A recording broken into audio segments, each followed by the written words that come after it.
L'aqueduc de Roquefavour, qui domine aujourd'hui fièrement la vallée de l'Arc, près d'Aix-en-Provence, est l'un des monuments les plus spectaculaires du XIXe siècle.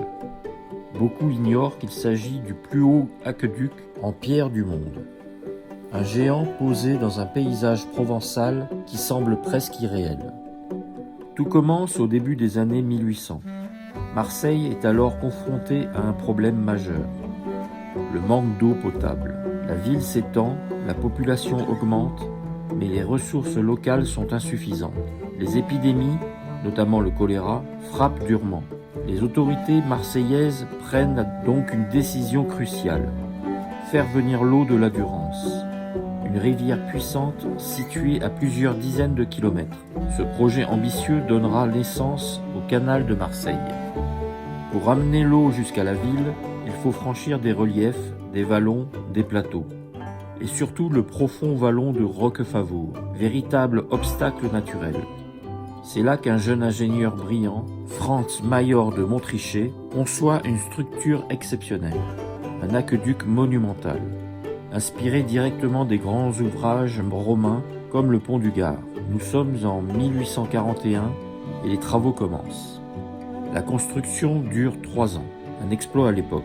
Plus de 5000 ouvriers, tailleurs de pierre et ingénieurs se succèdent sur le chantier. Les blocs de calcaire proviennent des carrières voisines et sont assemblés avec une précision remarquable. Le résultat est impressionnant.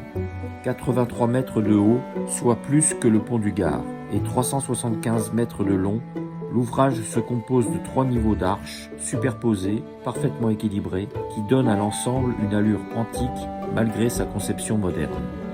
En 1847, l'aqueduc est achevé. L'eau de la Durance franchit enfin la vallée et poursuit sa route vers Marseille. L'effet sur la ville est immédiat. Les fontaines coulent à nouveau, les épidémies reculent, l'hygiène progresse, les jardins renaissent. On dira même que la Durance redonne vie à Marseille.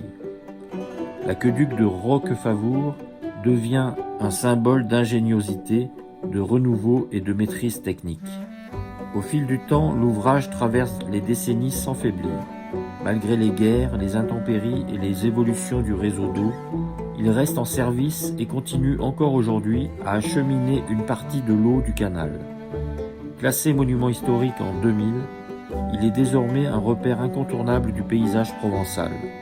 Les visiteurs venant d'Aix ou de Ventabren ne peuvent manquer sa silhouette fière, surtout au coucher du soleil lorsque la pierre s'embrase d'orange.